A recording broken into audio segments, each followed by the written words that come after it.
wahdahu la syarika lah wa asyhadu anna Muhammadan abduhu wa rasuluh amma ba'du.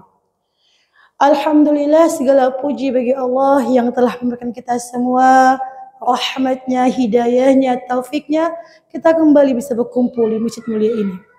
Tak lupa juga ribuan salam dan salawat kita haturkan kepada junjungan kita Nabi besar Muhammad sallallahu alaihi wasallam dengan kalimat thayyibah, Allahumma salli ala sayyidina Muhammad wa ala ali sayyidina Muhammad kama sallaita ala sayyidina Ibrahim wa ala ali sayyidina Ibrahim wa barik ala sayyidina Muhammad wa ala ali sayyidina Muhammad kama barakta ala sayyidina Ibrahim wa ala ali sayyidina Ibrahim fil alamin innaka Hamidum Majid.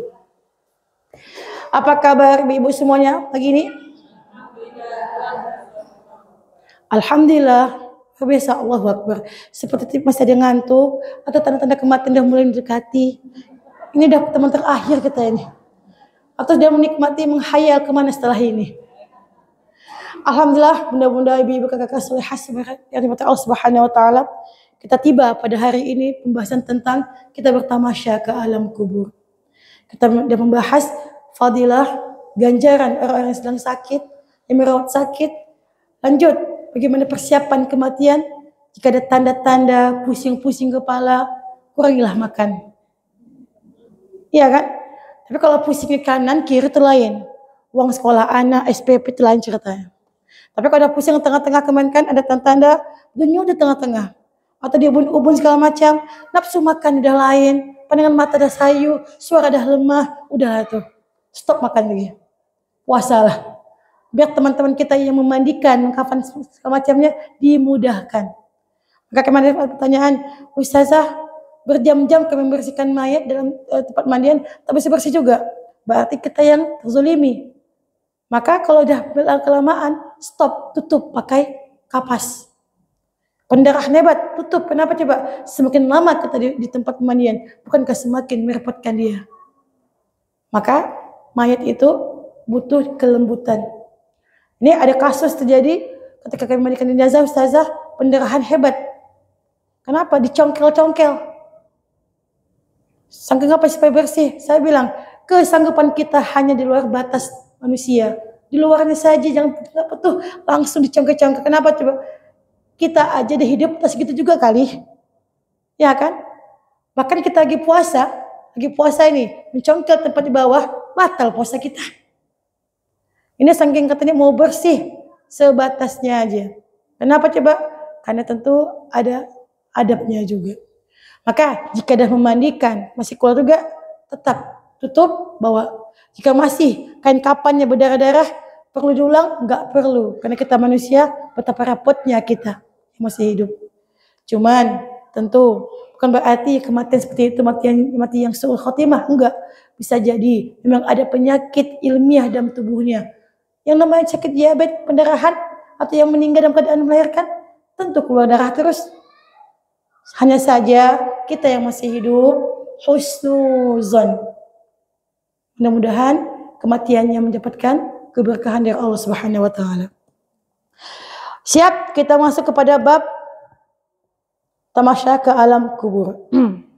Sebelum saya tanya ibu-ibu, apa yang dibayangkan di alam kubur? Apa yang kita bayangkan dalam kubur?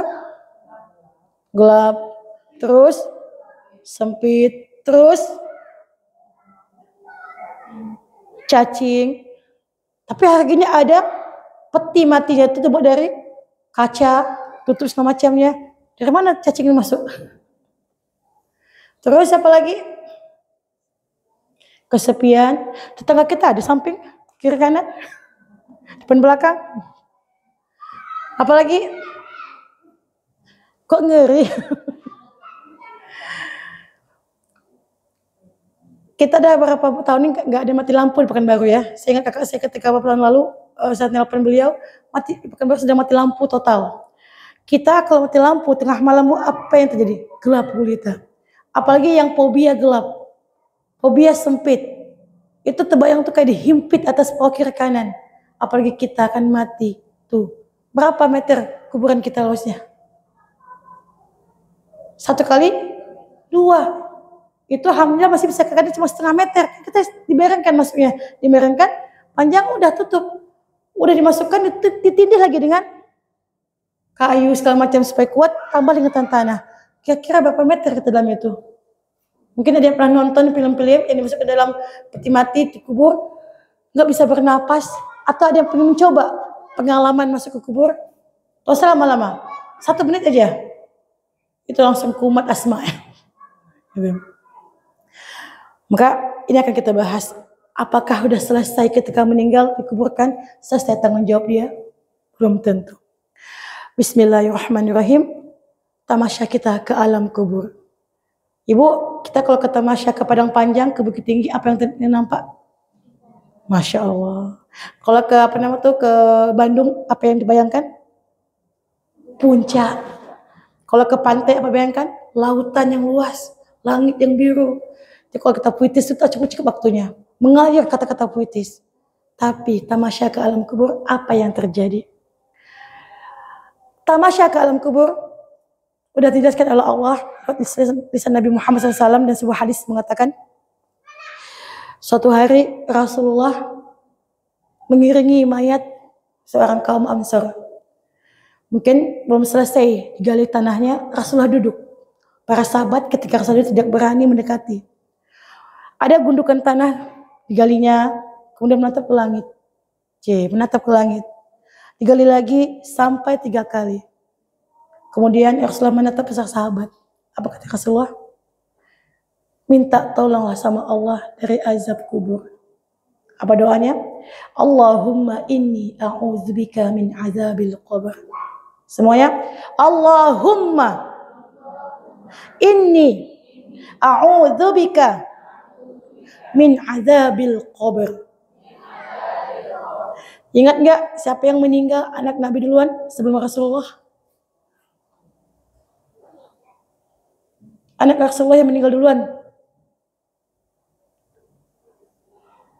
Anak-anak Nabi ada berapa? 7. Yang meninggal duluan siapa? Ibrahim. Siapa lagi? Ibrahim. Anak-anak laki-laki semua meninggal semua waktu kecil. Qasim, Abdullah meninggal semua waktu kecil. Yang perempuan? Yang meninggal duluan? Yang meninggal duluan? Zainab. Maka ketika meninggal, saya sendiri yang mengantarkan kuburannya. Ketika dimasuk ke dalam kubur, menangis Rasulullah. Maka bertanyalah para sahabat, kenapa ya Rasulullah kau menangis? Saat ini anakku sedang dihimpit. Kita bu, dapat tiket surga? Enggak. Dapat bayangannya? Juga enggak. Sekelas Nabi Muhammad aja mengatakan anakku, tapi tentu dengan syafaat bapaknya langsung. Ya. Maka tadi ada fadilah kita masuk kubur. Apa itu? Bacalah 30 ayat dalam Al-Quran sebagai perisai kita masuk kubur. Surat apa? Al-Muluk. Kita ingin mati jauh daripada fitnah kubur, bacalah surat Al-Muluk. Kenapa? Karena kita pasti mati. Maka 2 tahun yang lalu ada kawan saya, adik kelas, suaminya meninggal dunia. Apa kata beliau? Kak, abang udah meninggal kak. Alhamdulillah. Kakak kalau meninggal suami gimana? Alhamdulillah. Boro-boro alhamdulillah. Tengango gitu kan. Kenapa? Habis juga ada lagi di piti kan. Ketika dia bilang kayak gitu, gimana nih? Tadi malam kak, ketika beliau sakit, manggil saya, dia tolong bacakan Al-Muluk. Romantisnya, baca berdua Al-Muluk. Siangnya meninggal dunia.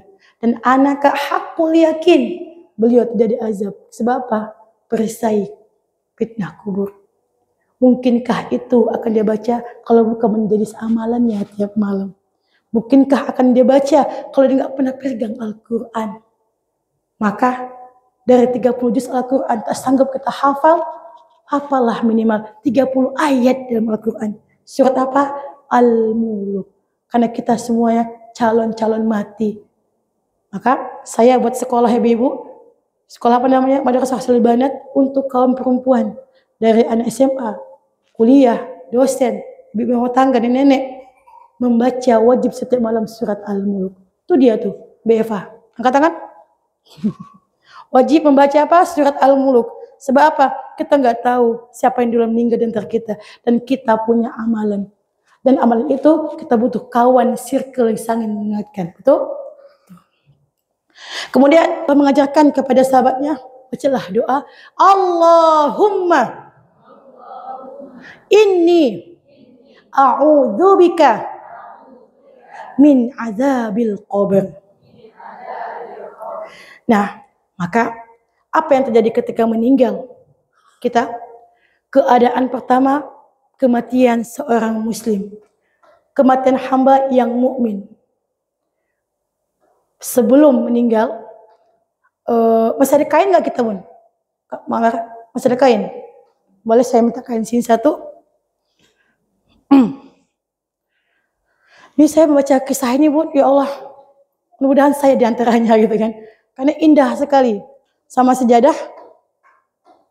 Kain panjang dah? Iya. Saya kira udah selesai kain panjang. Masih juga rupanya. Ya. Kalau enggak pakai sejadah satu sini. Siapa yang mau jadi korban? Mau lagi? Udah pernah. Tolong yang belum pernah mungkin bisa kita ini kan. Kita udah bahas kemarin sakaratul maut, keadaannya, mentalkinkannya udah. Sekarang bagaimana ruh itu bertamasya? Mulai dari sini. Mulai dari awal inilah bagaimana keadaan dia. Baik, ada yang saya minta tolong satu? Masya Allah. Tanggung jawab beliau. Tanggung jawab. Yang kedua, yang pertama kemarin beliau lagi. Kenapa saya mintakan panjang? Biar tutup auratnya aja. Kan gak enak kan? Atau ada yang merekam, ada yang gimana? Ada? Kalau enggak terpaksa kan putih lagi kita. Udah. Gak apa. Ya keser aja. Supaya gak enak ngeliatnya kan. Kita perempuan ini bunda semuanya aurat. Depan aurat, belakang aurat, samping aurat. Ya gitu kan. Maka saya pernah bilang kemarin, keadaan sakaratul maut, tolong kalau menalkinkan jangan semuanya mengaji. Kenapa? Karena dia membutuhkan perkataan yang jelas. Bukankah kita bilang kayak sakaratul maut itu seorang mabuk? Sakarat. Bisa nggak kita ngomong sama orang mabuk? Nggak jelas. Kecuali kita betul-betul fokus pada dia. Maka ketika kalian seperti dulu sekali sebenarnya keadaannya, kita yang menalkinkan fokus ke dia. Nah, ingat ketika ruh ditarik, apa yang terjadi? Ibarat kata sebuah pohon, rantingnya ada duri setiap rantingnya, ditarik, terbayang nggak bunda? Tertarik semuanya. Atau teriris dengan 300 pedang. Itu gambaran hadisnya. Bagaimana keadaan seorang mukmin meninggal? Jika dia mukmin yang solehah, mukmin soleh, yang datang adalah para malaikat. Datang dari langit, segerombolan. Membawa apa? Membawa kain kapan dan minyak wangi. Mau kita bun? Amin ya Allah. Saya ketika baca cerita hadis ini, ya Rabb, bisakah kami mendapatkan itu? Bayangkan dari langit Allah menurunkan malaikat dengan segerombolan membawa kain kapan yang dibaluri dengan minyak wangi dari surga. Datang malaikat menunggu, ditariklah ruh mukmin yang soleh. Langsung tanpa jeda disambut. Disambut apa? Para malaikat langsung dipakaikan kain putih tadi. Maka ketika dipakaikan, terciumlah seluruh dunia bau wanginya. Dan itu hanya orang-orang yang Allah pilih mencium baunya. Pernah ibu merasakannya? Saya pernah merasakan beberapa kali. Padahal namanya orang sakit tentu bau segala macam. Tapi kenapa ketika diangkat, kok ada sekilas harumnya tuh, ini bukan bau-bau sembarangan. Bahkan minyak wangi kasur dunia pun tak segini baunya. Dan hanya orang tertentu yang Allah izinkan menciumnya. Mudah-mudahan kita yang merasakan mencium mudah, kita menjadi orang yang juga seperti itu. Amin. Maka ketika ditarik ke atas langit, Allah Akbar, dibawa ke atas. Maka setiap langit itu ada malaikat menyapa. Bau harum siapakah ini? Maka malaikat yang bawa tadi bilang, ini adalah hamba Allah, si Fulan bin Fulan, Fulanah binti Fulanah. Maka dibukalah pintu setiap langit. Sampai ke atas langit ke-7. perjalanan ruhnya. Sampai ketujuh, Allah membuka, menerima. Apa kata Allah? Amalannya ada di kitab Iliyin. Dalam surat apa? Al-Mutaffifin. Wa ma adraka ma Iliyin.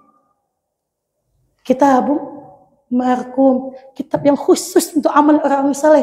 Yashhaduhul muqarrabun, yang disaksikan oleh para malaikat. Bergerubun enggak malaikatnya? Bayangkan, roh orang yang suci, orang yang beriman, orang yang saleh diangkat ke atas, baru diturunkan, dikembalikan. Kapan dikembalikan? Setelah dikafani, dimandikan, dikafani, dibawa ke kubur, betul? Nah, disitulah dikembalikan. Roh tadi Allah kembalikan kepada jasadnya. Maka saya ingatkan ibu-ibu, berarti kita harus merawat mayat dengan baik. Pakaikan hadiah dengan kain kapan yang terbaik. Hiaslah dia dengan pakaian yang cantik. Kenapa? Akan dikembalikan. Bukankah kita akan kembalikan lagi? Diangkat kembali. Kita berasal dari mana? Dari tanah. Allah kembalikan ke tanah. Dan Allah kebangkitkan juga dari sana.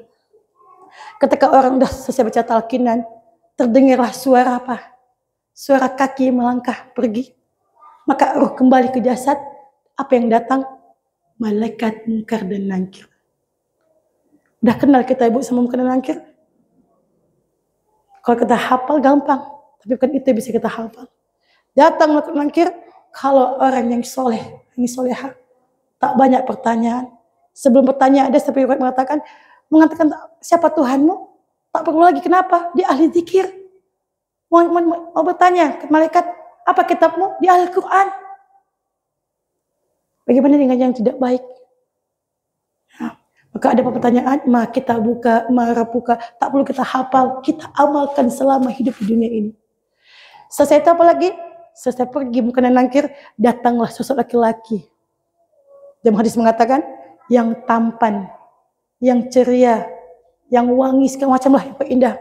Apa dia? Amalan saleh di dunia. Lalu diberikan apa? Di kuburan sempit tadi yang kita ceritakan. Bukankah kuburan itu sempit, gelap gulita, tidak apa-apa?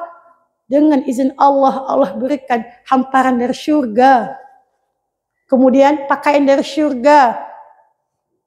Kain kapan dari surga. Dan yang selama ini sempit, Allah lapangkan seluas mata memandang. Artinya apa? Terbuka kiri kanan kita. Memang pandangan mata kita kayak sempit. Tapi atas izin Allah, Allah lapangkan. Sehingga apa kata mayat tadi yang meninggal tadi? Ya Allah, cepatlah kiamat. Kenapa? Betapa nikmatnya, nikmat kubur. Ini baru nikmat kubur, belum lagi nikmat di akhirat. Cepatlah, cepatlah. Maka itu yang dirasakan oleh ahli kubur yang ahli baik, khair. Nah, itu yang pertama. Jika mayatnya su'ul khotimah, ahli maksiat, sama kayak tadi juga.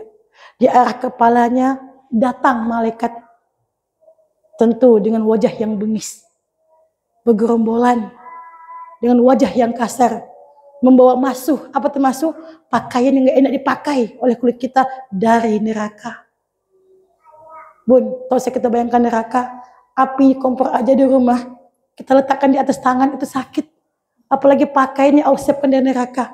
Ketika si maksiat tadi tarik, langsung dipakaikan. Dan baunya minta ampun sebangkai-bangkainya. Sama kayak tadi juga, kayak tadi yang muslim tadi, diangkat ke langit. Setiap lantai, apa kata penduduk langit? Bau apa ini? Bangkai apa ini? Si fulanah, si fulanah binti fulanah. Tak mau dibukakan pintu. Sampai ke langit ketujuh. Apa kata Allah? Dalam suratnya, tertulis di kitab Sijjin. Wa ma adraka ma sijjin, kitabun marqum. Dan dari langit Allah hempaskan ke bumi seolah-olah seperti burung yang langsung menancap. Contoh, kita menjatuhkan sesuatu, Bu, langsung tangkap. Dahsyatnya hempasan tadi. Kenapa? Karena selama di dunia, waktu yang Allah berikan, kita sia-siakan. Maka ketika ada sampai ke dunia, sama juga. Ketika udah pada pergi, para pelayat, kita dikubur sendirian, dikembalikan dengan kasar. Datanglah malaikat Munkar Nakir dengan wajah bengisnya. Dengan wajah. Maka tadi malaikat ada yang baik, ada yang ini. Udah tahulah ibu. Ma rabbuka. Apa mau dijawab? Kalau dunia nggak tahu siapa disembah. Ma kita buka. Apakah dijawab? Nggak pernah menyentuh. Ma nabiyuka. Tak pernah menyebut nama Nabi Muhammad. Ya sudah. Akhir ceritanya apa coba? Tentu azab yang terus datang kepada dia. Sampai datangnya hari kiamat. Inilah kita bertamasya ke alam kubur. Maka bunda-bunda salah semuanya, saya menyampaikan ini untuk saya pribadi. Ya Allah, izinkanlah ketika saya memberikan kajian tentang alam tamasya, alam kubur, supaya kita semuanya mendapatkan nikmat daripada alam kubur itu sendiri. Ya, silakan. Udah siap? Belum Ustazah. Kalau tanya tidak ada yang siap satupun. Ya, tidak ada yang siap. Tapi yang harus siap. Sebab apa? Kullu nafsin za'iqatul maut. Setiap yang bernyawa pasti mati. Pertanyaannya, bekal apa kita bisa mati nanti? Ustazah, tadi kata Ustazah bilang orang yang meninggal dah kali kematiannya. Kita pernah bahas kemarin, bukankah sakaratul maut itu seperti duri-duri yang menempel di seluruh perut kita ditarik? Ibu-ibu, pernah nggak melihat seekor kucing? Kita bawa ke atas lantai 2. Kita lemparkan ke bawah, apa yang terjadi? Enggak mati. Pertama kali dia mencakar tangan kita. Betul? Kenapa? Dia butuh pegangan. Dan sakitnya bagaimana? Jangan tanya sakitnya. Kenapa? Yang namanya kucing ketakutan, dia akan menancapkan di daerah manapun dia suka. Entah kata, itu sakit loh. Itu bayangan ibaratnya. Bagaimana kalau ibarat orang meninggal yang soleh? Ibu pernah dengar cerita Siti Zulaiha dengan Nabi Yusuf, dengan kegantengannya, dengan ketampanannya, maka dia fitnah. Maka kata Zulaiha, aku akan kuundang semua para wanita sosalita. Diberikan apa? Diberikan pisau. Wahai Yusuf, lewatlah. Kita kalau sadar mau potong tangan, tapi apa yang terjadi?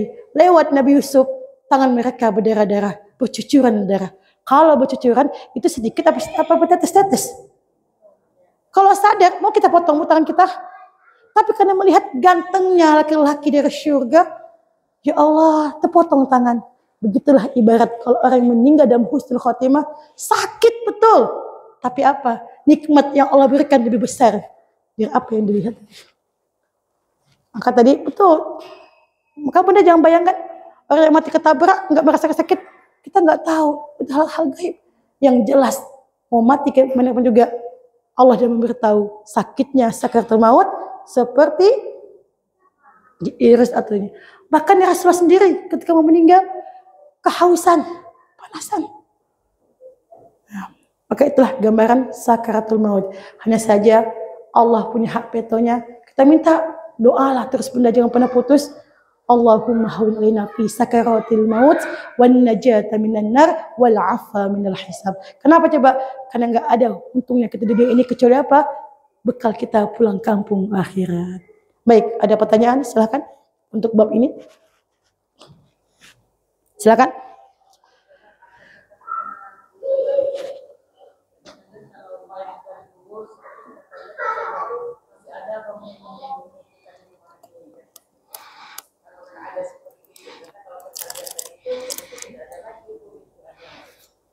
Boleh saya minum dulu?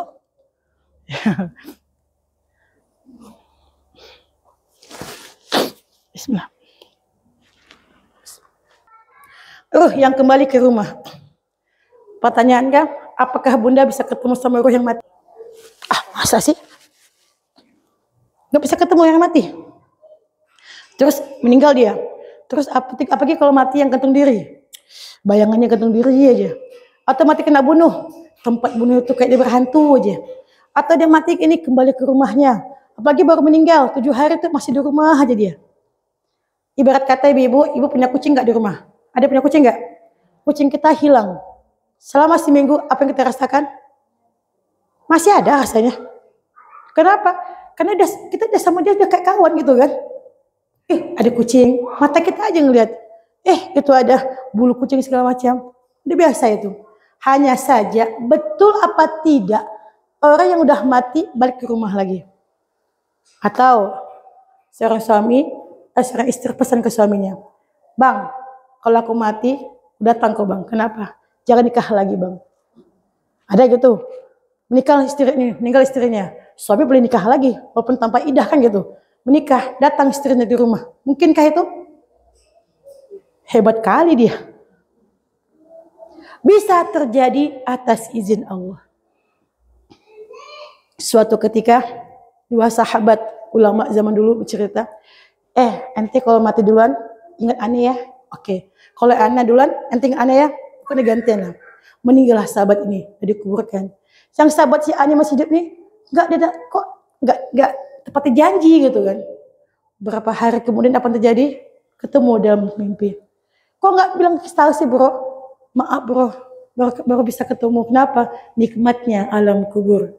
Tentu ini hanya orang-orang tertentu yang Allah izinkan. Bukankah saya pernah bilang pertama kali kemarin? Kita kalau mau tidur bu, doanya apa? Bismika Allahumma. Bismika amut. Dengan nama Engkau ya Allah, aku hidup dan aku mati. Bukankah kita mati ketika tidur? Ada yang tahu kemana roh kita ketika tidur? Enggak ada yang tahu. Bahkan mimpi sama siapa kita tahu enggak? Kadang mimpi sama artis, ya kan? Kadang mimpi sama ulama, kadang mimpi sama anak-anak kecil, kita enggak tahu. Tapi kadang kita mimpi sama orang meninggal. Pernah ketemu? Kenapa? Karena Allah sendiri bicara dalam surat Az-Zumar. Allah ketemukan orang hidup dan mati. Hanya saja yang hidup dikembalikan ke jasadnya di dunia. Yang mati Allah pegang ruhnya. Itu pun mimpinya baik. Nanti kalau saya meninggal, ibu ketemu, saya ketemu Sazadian semalam. Padahal dia meninggal dia. Terus apa ketemunya? Ada kode-kode tertentu di bank tuh, itu angka terbaik itu. Dapat itu. Percayalah itu bukan saya. Percaya itu bukan saya. Kalau memberi kode-kode itu bukan saya. Kalau berdiskusi, ngobrol, maka kenapa coba? Karena Allah sendiri yang mengizinkan. Lagi-lagi atas izin Allah. Terus misalnya kalau dia mati dibunuh atau mati bunuh diri, kata orang datang kembali dia ke apa namanya tuh ke rumahnya yang dibunuh atau dibunuh segala macam. Atau dia ahli maksiat. Mungkinkah dia bertanya bilang kepada malaikat mungkin nangkir, malaikat tunggu dulu ya. Aku jenguk suamiku di rumah, ngapain di rumah? Boro-boro menjenguk. Dia ahli baik, dapat nikmat, lupa. Kalau dia ahli maksiat, ya udah diazab. Bisa kita negosiasi sama malaikat, stop malaikat, izin dulu pulang ke rumah. Kadang ini yang selama ini kita pikirkan. Maka kita dari kecil, jujur saya bilang, jika kita masih ada namanya pemahaman tentang hantu-hantu. Ada kan kapan? Seram. Lihat kuburan, stop. Anak kalau nakal, madas segala macam nakal, mama antar di kuburan biar tahu makan hantu. Dan kita yang jahat sebenarnya. Kuburan itu adalah taman-taman surga. Hanya saja di kuburan sekarang ini bentuknya aneh-aneh sehingga menyeramkan. Kalau dia kaya, masya Allah, seolah-olah punya dia semua di atas tuh. Padahal di bawah sempit. Kasihlah tetangga yang lain. Ini kesalahan kita ibu-ibu.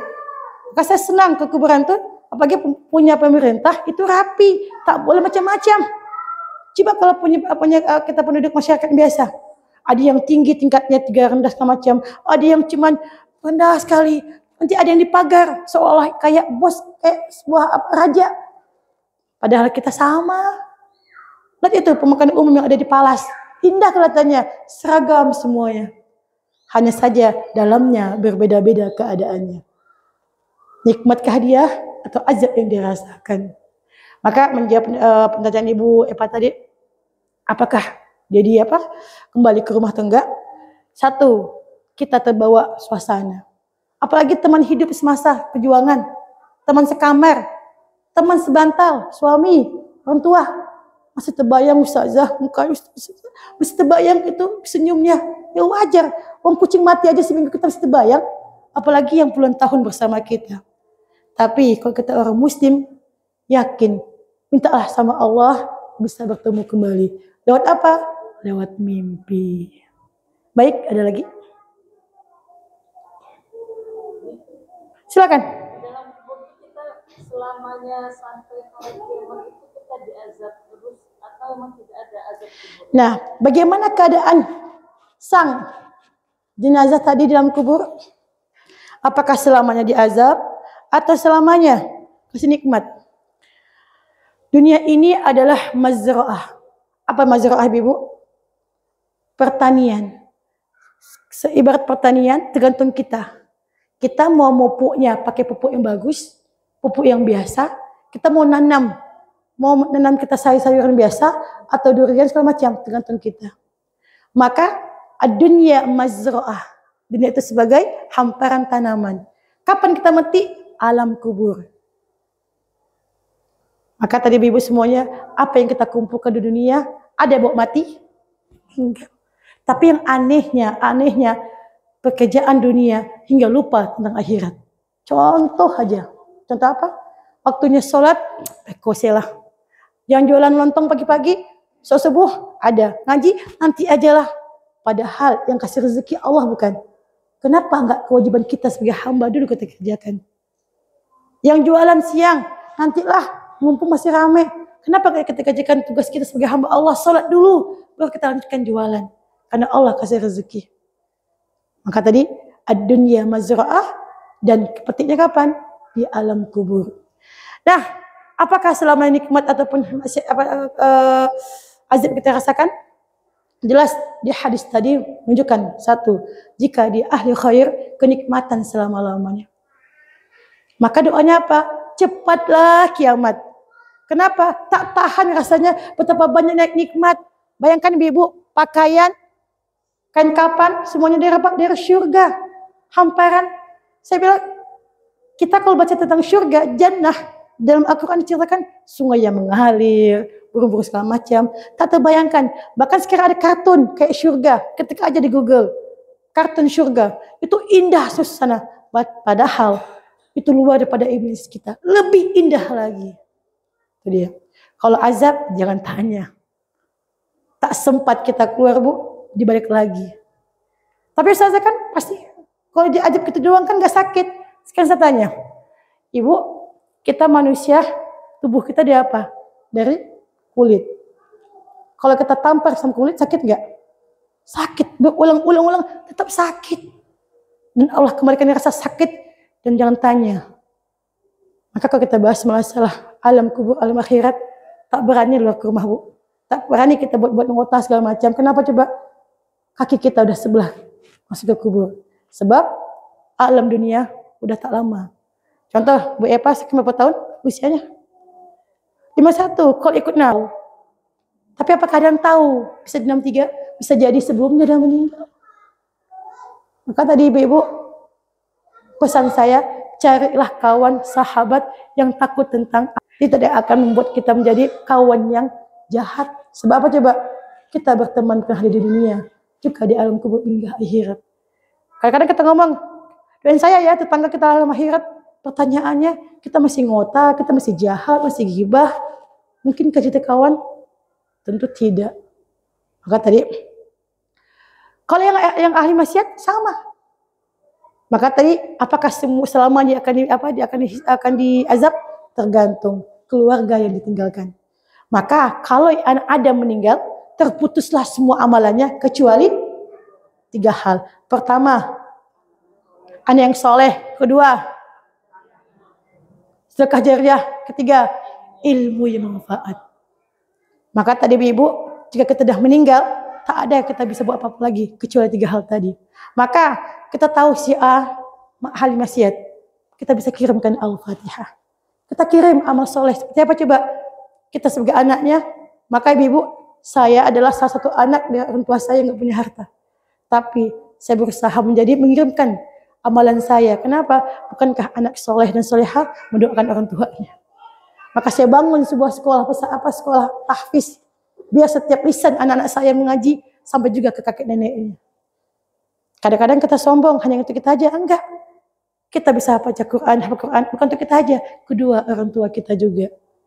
Kenapa coba orang tua kita tak sempat mungkin selama ini belajar, tak sempat. Kenapa? Anaknya banyak segala macam. Maka kita sebagai anak cucunya mengingat dengan mengirim Al-Fatihah, sedekah jariah dan segala macam. Bukankah tadi ada laki-laki ganteng segala macam datang? Itulah amalan kita. Kalau laki jahat segala macam, itu juga amalan kita. Nah, ada sebuah kisah ibu. Seorang pemuda seorang namanya Al-Banani saya. Sebentar, saya cek dulu.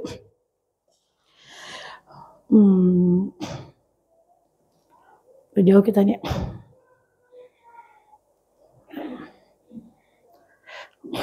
Kisah kebahagiaan ahli kubur dan amalan baik keluarga yang masih hidup. Nah, ini dia. Syekh Muhammad bin Abu Bakar dalam kitabnya Al-Mawa'is Al-Usburiyah dikisahkan ada seorang yang bernama Sabit Al-Banani. Sabit Al-Banani punya kebiasaan baik. Setiap hari Jumat malamnya dia ke kuburan takziah. Di kubur ngapain? Baca Quran.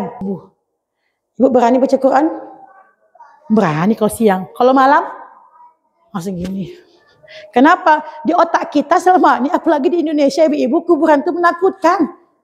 Pohon, apa namanya tuh kalau kita warna merah segala macam, goyang-goyang. Ya goyang-goyang lah, dia kena angin.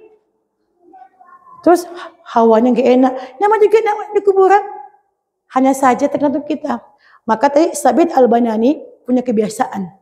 Ngapain? Setiap malam Jumat ya Bu ya, bukan siang Jumat. Jumat malamnya dia duduk mengaji baca Quran sampai menjelang subuh. Suatu ketika saking ngantuknya tertidur dia. Tertidur, ketika mata terbuka, semua ahli kubur semua keluar. Dalam kisahnya keluar. Masya Allah, ada yang pakai pakaian yang cantik, yang indah, pakai kain kapan, makanan indah. Tapi di antara itu ada seorang pemuda yang pakainya lusuh, tidak ada apa-apanya. Tentu Sabit Al-Banani bertanya, wahai anak pemuda, kenapa kamu sendiri yang seperti ini? Maka menjawablah, saya sama ibu saya sebenarnya adalah musafir. Dari Mesir mau ke Mekah. Dalam perjalanan mau pergi haji, meninggallah si anak ini. Meninggal, dikuburkanlah oleh ibunya di sini. Udah dikuburkan, tentu ibunya kembali ke negaranya. Nah, sampai detik ini tak dapat kiriman doa maupun amalan lainnya. Tuh. Jadi gimana? Apa kata pesan si pemuda ini? Sampaikanlah ke ibuku dan alamatnya dikasih tahu. Ini bilang ke dia, di dalam sakuku ada uang 100 miskal perak. Terbangun tersentak Sabit Banani ini, kemudian dia pergi. Kenapa coba? Di antara ahli kubur tadi cuma satu yang ada apa-apa. Pergi dia. Ketika ditanya betulkah anak ibu ini, nggak percaya. Kasih tahu ini kaget langsung pingsan. Kenapa coba? Betul, ada uang 100 perak miskal. Tentu aja yang tahu kan itu masalah uang ya. Gue yakin gak ada yang tahu. Tapi kalau jumlahnya tepat, pasti kawan saya itu. Gitu. Kemudian apa? Ketika bangun dari pingsannya, apa kata orang tuanya? Tolong, uang ini kamu sedekahkan untuk atas nama anakku. Rupanya ibunya menikah lagi, lupa dengan dunia anaknya, ada dunia baru, sehingga lupa dengan doa. Maka uang tadi sama Sabit Banani diinfakkan sedekahkan atas nama dia. Seperti biasa, setiap Jumat dia kembali ke kuburan, takziah, mengaji, segala macam, tertidur. Sekali bangkit lagi, apa yang terjadi? Pemuda tadi pakai pakaian yang indah, tampan, rupawan segala macam. Artinya apa? Sedekah dari keluarganya, doa dari keluarganya. Maka tadi sampai. Atau dia nggak meyakini sampai. Bu, kita kalau kirim paket salah alamat, balikin nggak? Dibalikin. Dia di Lazada, salah alamat, kembali ke Lazada. Sekarang saya tanya, kita kirim Al-Fatihah sampai nggak? Kenapa? Nggak pernah balik ke kita lagi. Kecuali mau cobalah dulu. Hanya saja, apakah doa tadi kita sampaikan? Kalau kita bacaannya masih salah-salah. Apakah bisa sampai Al-Quran yang kita bacakan, pahalanya sampai? Kalau kita aja masih salah-salah menyebutnya. Ini yang terjadi di masyarakat. Ziarah kubur tuh Masya Allah Bu, bagus sekali. Yang nggak bagus tuh bacaannya. Kenapa? Yasin wal Qur'anil hakim innaka laminal mursalin. Bu, la mursalin dengan la mursalin itu beda artinya. La mursalin bukan utusan. La mursalin utusan. Seandainya satu huruf kita ganti, kita berubah, sampai nggak? Nggak sampai. Maka tertolak. Maka saya bilang, bukan saya tidak suka ziarah kubur. Sedih saya rasanya, duduk di atas kuburan, kiri kanan baca Yasin. Apalagi kalau menjelang 1 Muharram, menjelang Ramadan, menjelang Idul Fitri, Adha, itu taman-taman kuburan tuh indah. Ada yang jual bakso, jual mie, banyak tuh. Pergi aja. Kalau ibu susah mencari kuliner, pas waktu itu ke kuburan lah saya bilang. Sepanjang jalan kuburan itu jual bunga macam-macam. Terus ada hamparan kosong, aneka macam makanan segala macam. Dan ngapain ahli keluarganya? Baca Yasin di kelilingnya. Pertanyaannya, sampai atau enggak? 1, jika adabnya salah. Ini yang terjadi di masyarakat. Maka tadi, apakah keadaan tadi bisa kita ubah ahli maksiat tadi? Asalkan kita yang ditinggalkan ingat mendoakan dia, memberikan pahala atas namanya. Maka tadi ibu, buatlah sedekah. Sedekah yang paling baik adalah sedekah makanan. Sebab apa? Selama akhir hidupnya dipakai untuk kegiatan. Maka tadi buatlah. Ini kita dapat ibu yang pengajian segala macam, ada makanan segala macam, dimakan. Bukankah nanti pulang kita sholat, mengaji? Bukankah dari tenaga tadi kita pakai? Pahala mengalir. Atau tak sanggup terlalu banyak beli makanan atau kurang, bangunlah sekolah. Ini masjid ini belum sempurna. Impak sedekah ke masjid. Kenapa coba? Dipakai sholat, selama itulah kita dapat pahalanya. Atau mau tambah lagi.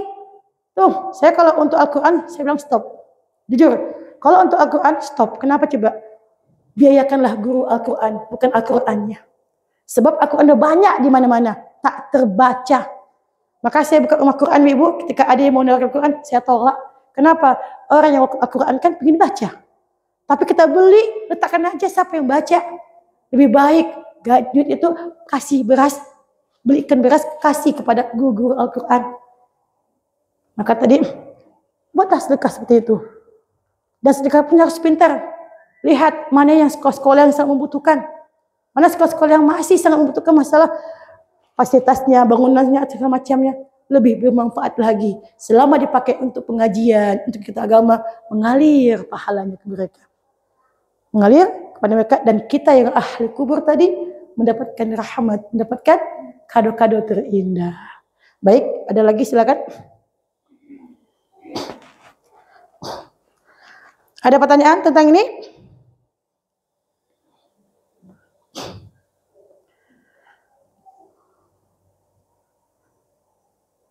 Kalau enggak saya yang bertanya nih ibu. Silakan. Bunuh diri. Aduh.